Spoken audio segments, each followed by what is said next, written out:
Señal directa. Y justo aquí en la Feria Internacional del Libro, bueno, nos da gusto saludar también a la diputada federal Laura Nereida Plasencia Pacheco, diputada federal por el Distrito 7, distrito en Tonalá.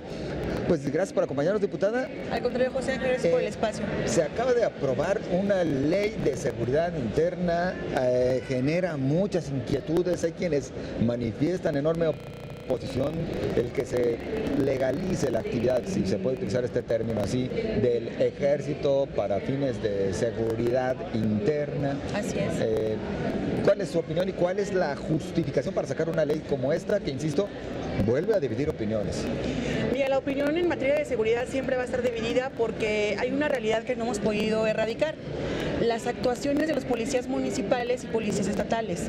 Muchos policías municipales ni siquiera cuentan con la profesionalización, la capacitación, los perfiles adecuados, el equipamiento necesario y sus condiciones laborales necesarias para la operación que ellos realizan. En el caso, por ejemplo, de esta nueva ley, por la coyuntura que vive el país, es más que necesaria y te voy a decir por qué.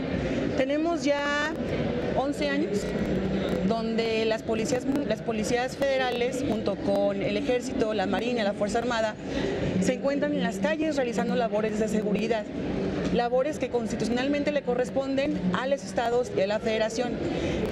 El ejército mexicano se encuentra en una condición de vulnerabilidad ante la ley.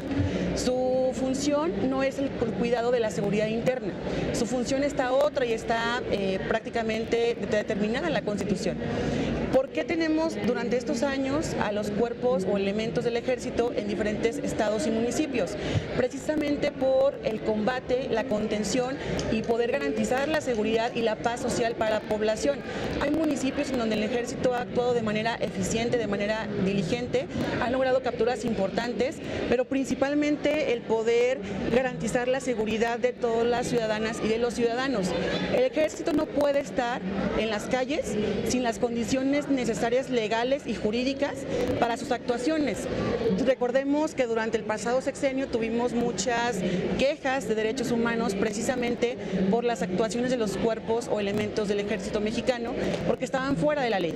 Durante este tiempo el ejército ha estado fuera de la ley porque no se reguló en su momento y no teníamos un marco jurídico que regulara las actuaciones, delimitara las funciones y delimitara en cuánto tiempo va a estar el ejército en determinado municipio o determinado estado.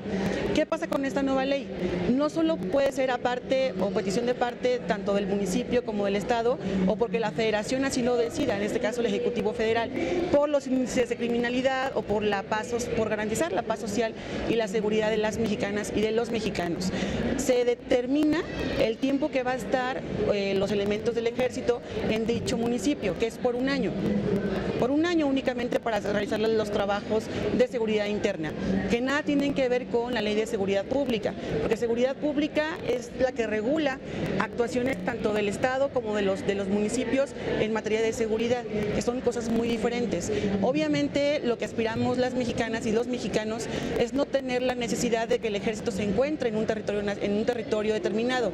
Sin embargo, ante los diferentes casos, y lo hemos visto en la zona metropolitana de Guadalajara, cuántos cadáveres nos han encontrado en estos últimos días en diferentes partes de los diferentes municipios. La presencia del ejército es para garantizar la seguridad social, la seguridad interior, la seguridad de las ciudadanas y de los ciudadanos por plazos determinados, porque de ninguna manera pueden atender lo que por responsabilidad y por obligación constitucional y legislativa le corresponde a las policías municipales y estatales. ¿Quién y cómo determinaría dónde sí, bajo qué circunstancias tendría que llegar el ejército ahora partiendo de esta ley?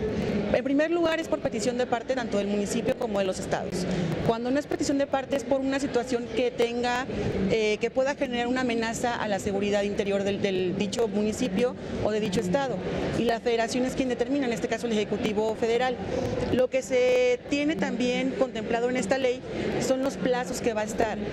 únicamente pueden estar durante un año para recobrar la paz social, para recobrar la seguridad, y puede ser postergable un año más, pero no pueden estar más de 2 años en el mismo territorio, porque no son las labores del Ejército Mexicano el estar haciendo el trabajo que le corresponde a las policías municipales y a las policías estatales. Ellos entran para un caso de emergencia y para contener los casos de violencia que se encuentran en dicho territorio. No sustituye en ningún caso el Ejército a los cuerpos policíacos, tanto municipales como en los estados. De ninguna manera, porque la seguridad pública sigue siendo obligación de los policías estatales, de las policías municipales, y no sustituye el Ejército ningún trabajo de seguridad pública. No los va a sustituir, no se les va a retirar de sus funciones. De ninguna manera. Había voces incluso que mencionaban que era violatoria de los derechos humanos. Recordemos que en el caso de esta nueva ley establece en qué momentos o bajo qué circunstancias sí se puede o no puede haber la intervención del Ejército en diferentes estados y municipios. De ninguna manera es violatoria de los derechos humanos. La libertad de expresión, la libertad de manifestación es un derecho constitucional reconocido en México desde hace ya muchos años, y los cuales se mantienen vigentes e inamovibles con esta nueva ley. Justamente había quienes hablaban de eso, de que se estaba tratando de inhibir algunas libertades, sobre todo la libertad de expresión. Malinformaron a la opinión pública porque decían, es que van a militarizar el país. No, no queremos militarizar el país. Esa es una condición que nadie quiere en este país. Pero lo que sí queremos es que las ciudadanas, los ciudadanos vivan tranquilos, vivan en paz, y que si en determinado municipio los cuerpos de seguridad no pueden con su trabajo, llegue el Ejército para poner la paz social, pero sobre todo para recobrar la seguridad en el patrimonio de las ciudadanas y de los ciudadanos. Me voy a uno de los artículos de esta ley que luego ha sido de los que más cuestionan, algunos porque dicen que queda muy vaga la misma. Es el artículo 26, menciona: las autoridades federales, incluidas las Fuerzas Armadas, llevarán a cabo las acciones de seguridad interior que sean necesarias, pertinentes y eficaces para identificar, prevenir, atender riesgos en aquellas zonas o áreas geográficas del país, vías generales de comunicación e instalaciones estratégicas que lo requieran, así como para garantizar el cumplimiento del Programa Nacional de Seguridad y la Agenda Nacional de Riesgos. Había quienes decían, bueno, es que estos criterios son muy vagos, ¿no? Que sean necesarias, pertinentes y eficaces. ¿Quién va a definir cuando es necesario, pertinente o eficaz este tipo de intervención? Existe la Comisión Nacional de Seguridad, desde la cual se definen las diferentes políticas y las actuaciones de los diferentes órdenes de gobierno en materia de seguridad. En el caso, por ejemplo, de las acciones eficaces, obviamente, cuando llega el Ejército a un determinado municipio o un determinado territorio, no van a ver qué hacen. Llevan ya un plan de acción y de medidas emergentes, urgentes y en el mediano plazo para poder contener la crisis que se tenga de inseguridad en dicho territorio. Te pongo un caso en el sur del país, los huachicoleros. Para todos es sabido que en el caso de los policías municipales no atienden esa situación, dicen no, es bronca de la federación porque es robo de combustible y es delito federal. En el caso, por ejemplo, de este tipo de situaciones donde de repente incluso afectan a terceros, es donde sí puede entrar el Ejército Mexicano para contener esa ola de violencia. Hay índices que preocupan a la ciudadanía en general. A ver, el día de hoy es preocupante que este año sea el año más violento a nivel nacional en la historia de México, más que el 2008, cuando fue instaurada ya la estrategia de la guerra contra el narco. Y preocupa porque ya a las ciudadanas y a los ciudadanos nos preocupa caminar por la calle a cualquier hora del día, porque por un celular te asesinan.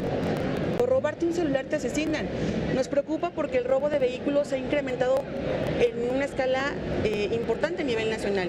Nos preocupa porque los homicidios dolosos y homicidios culposos han incrementado. Los feminicidios están a la alza. Hay una grave crisis de seguridad que tienen que atender urgentemente la Federación, los estados y los municipios. No es responsabilidad de una sola persona, es responsabilidad de todos. Es obligación de todos. Diputada, es un secreto a voces que hay municipios en el país donde ya los grupos delictivos son los que controlan, son los que llevan el control, son los que le mandan al presidente municipal y son los que le dicen inclusive a quién poner en la policía. ¿Se tiene contemplados también este tipo de casos? Mira, hay un análisis que incluso Gobernación presentó de la situación en que se encontraba en los diferentes cuerpos de seguridad en todo el país. A ver, tenemos municipios que ni siquiera tienen una comisaría municipal. no están atendiendo el tema de la seguridad preventiva, que es su obligación, de acuerdo con el 115 constitucional. Tenemos policías en donde, por ejemplo, el equipamiento que ellos tienen no garantiza su integridad física. En caso de un disparo, el policía no tiene un chaleco antibalas que tenga la calidad necesaria para proteger su vida. Hay casos, por ejemplo, en municipios rurales, en todo el país, en donde ni siquiera los policías municipales tienen un seguro de vida que garantice que su familia no queda en un estado de vulnerabilidad a la pérdida de la vida de este elemento.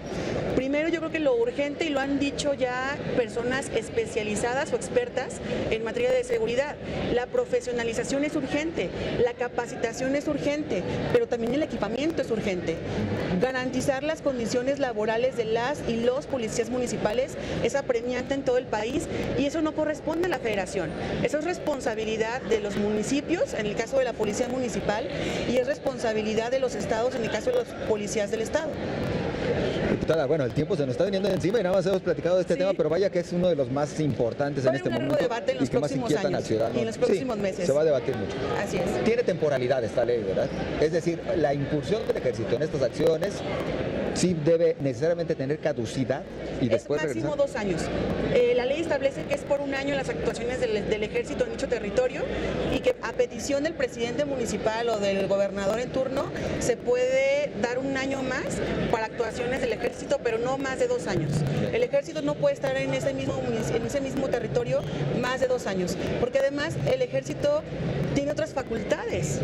Lo que hicimos con esta ley fue regular la actuación del ejército, porque estaban fuera de la ley al tener, por el mandato constitucional y por el mandato orgánico de su ley orgánica, labores diferentes a la seguridad pública. La realidad es que no queremos al ejército en las calles, no lo queremos, pero en esta coyuntura de inseguridad nacional, en esta coyuntura de ineficiencia de quienes gobiernan estados y municipios en muchas partes del país, es urgente que la actuación del ejército esté protegida con esta ley, cada una de sus diferentes actuaciones. En un minuto, estamos ya encampañados. Bueno, tu partido ya tiene, precandidato, sí, claro, aspirante, llamémosle como sea.